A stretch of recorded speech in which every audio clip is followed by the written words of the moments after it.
Kumusta sa lahat? Ang analytical na komunidad ay nakikipag-ugnayan sa iyo, Guru Markets. Nagsisimula tayo sa buod ng data tungkol sa kumpanya. Kung kinakailangan, maaari mong ilagay ito sa stop. Maaari mong pag-aralan ang lahat ng mga parameter ng korporasyong pinag-uusapan ng mas mabuti. Titignan natin ang kasalukuyang performance ng Korporasyon NeuroPace Inc., ticker NACA.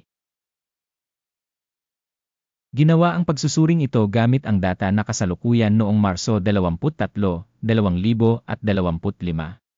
Sa pamamagitan ng pag-uri Guru Markets Korporasyon NeuroPace Inc. na bibilang sa subkategory Medical Equipment, 75 mga kumpanya ang lumahok sa pagtatasa. Ito ay napakakinatawan.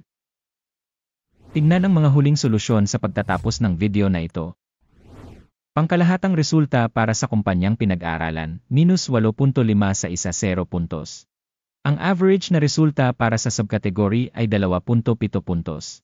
Kung titignan mo ng napakalawak sa loob ng buong stock market sa kabuuan, makikita mo na ang average na marka para sa kabuuan ng stock market sa amin ay 1.7.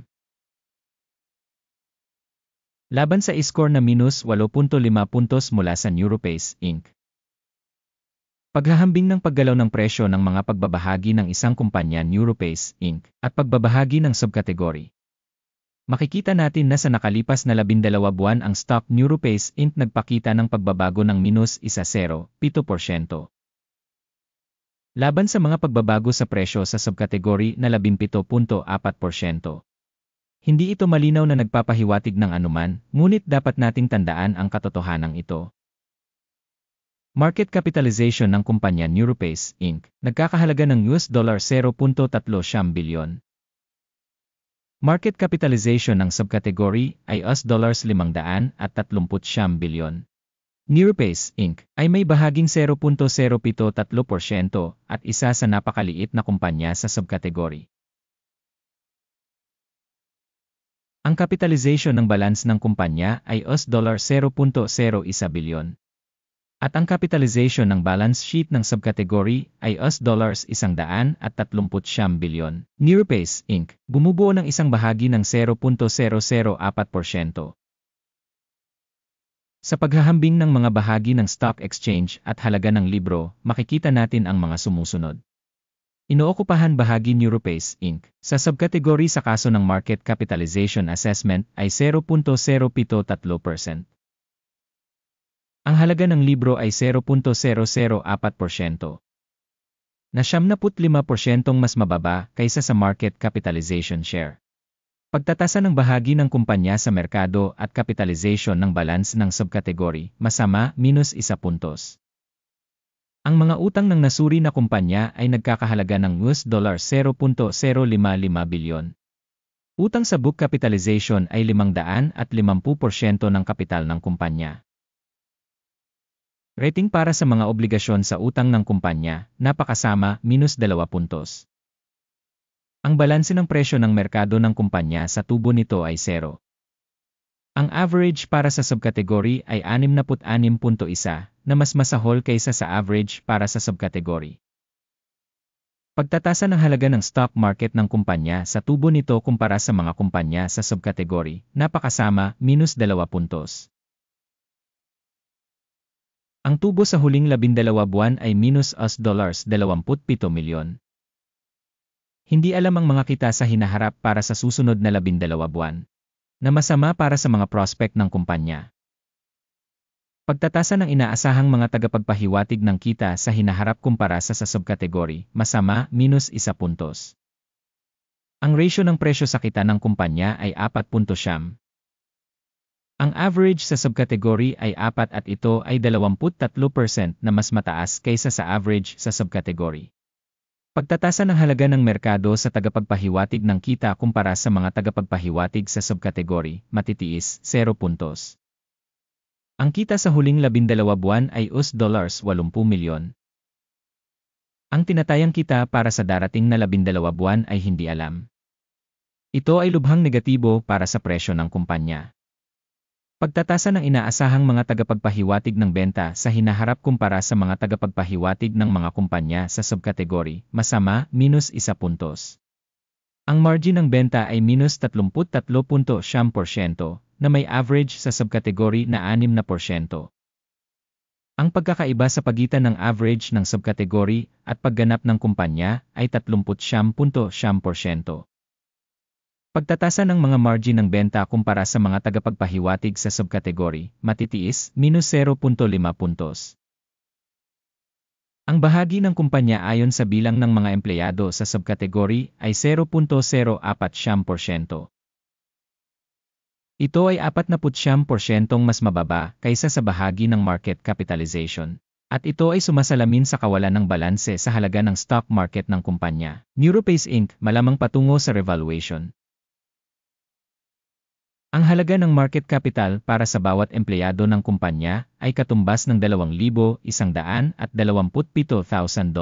at para sa subkategory $1,425,000. Ang pagkakaiba sa pagitan ng average ng subkategory at pagganap ng kumpanya ay 49.3%. Pagtatasa ng halaga ng kapital ng kumpanya bawat empleyado kumpara sa mga tagapagpahiwatig sa subkategory, matitiis, 0 puntos. Ang halaga ng kita para sa bawat empleyado ng kumpanya ay minus $147,300. Ang average sa subkategory ay $21,600. At ang pagkakaiba sa pagitan ng average na subkategory at pagganap ng kumpanya ay 583%. Pagtatasa ng kita sa bawat individual na empleyado kumpara sa mga tagapagpahiwatig sa subkategory, matitiis, minus 0.5 puntos. Ang halaga ng kita sa bawat individual na empleyado ng organisasyon ay $434,000. Ayon sa subkategory $360,000. Ang pagkakaiba sa pagitan ng average ng subkategory at pagganap ng kumpanya ay 21%. Pagtatantya ng kita sa bawat individual na empleyado ng kumpanya kumpara sa mga tagapagpahiwatig sa subkategory, matitiis, minus 0.5 puntos. Shares for sale account para sa 1.1% na may average na subkategory na 2%. Ito ay isang pagtatasa ng panganib ng isang maikling pagpisil. Teknikal na tagapagpahiwatig RESA 14 na nagpapakita ng antas na 52% para sa kumpanya NeuroPace Inc. Sa subkategory, ang RESI level 14 na ay humigit kumulang 47%. Technically, ang mga subkategory na securities ay tinatayang kapareho ng mga share ng kumpanya NeuroPace Inc. Ang kasalukuyang presyo ng stock ng kumpanya ay humigit kumulang $12.3 minuto. Ang target na presyo ng pinagkasunduan para sa mga pagbabahagi ng kumpanya ay humigit kumulang $17.58 minuto. Ang pagkakaiba sa pagitan ng aktwal na presyo at ang pagtataya ng pinagkasunduan ay humigit kumulang 46%. Tingnan natin ang talahanayan ng order na magagamit ng lahat. Ang link ay nasa nakapin na komento. Ang talahanayan ng order ay naglalaman ng ganap na lahat ng mga desisyong ginawa ng publiko ngayong season ng sistema ng pagsusuri ng impormasyon at sanggunian Guru Markets. Ang pag-access sa talahanayan ng order ay libre at libre, link sa nakapin na komento. Bilang resulta ng pagtatasa ng mga pagbabahagi ng kumpanya NeuroPace Inc. Stock Valuation Reference System Guru Markets isang desisyon ang ginawa. Upang buksan ang pagbebenta sa $12.2 minuto bawat bahagi. Bukas ang order dahil medyo mababa ang valuation ng kumpanya. Nasuri ang organisasyon gamit ang pamamaraan ng pagtatasa, ang index ng AKIM. Ang take profit ay nakatakda sa 10.33. Ang stop loss ay nakatakda sa 14.71. Sakaling hindi isinara ang order sa pamamagitan ng take profit o stop loss. Pagkatapos ay ang order ay naayos ng nakapag-iisa batay sa mga resulta ng sesyon ng kalakalan noong Abril 22, 2025 o sa huling araw ng trabaho bago ang tinukoy na petsa. Ticker, ENA, ay ang pangunahing transaksyon sa pagbili. Ang video sa pangunahing order ay naipublish na sa channel na ito.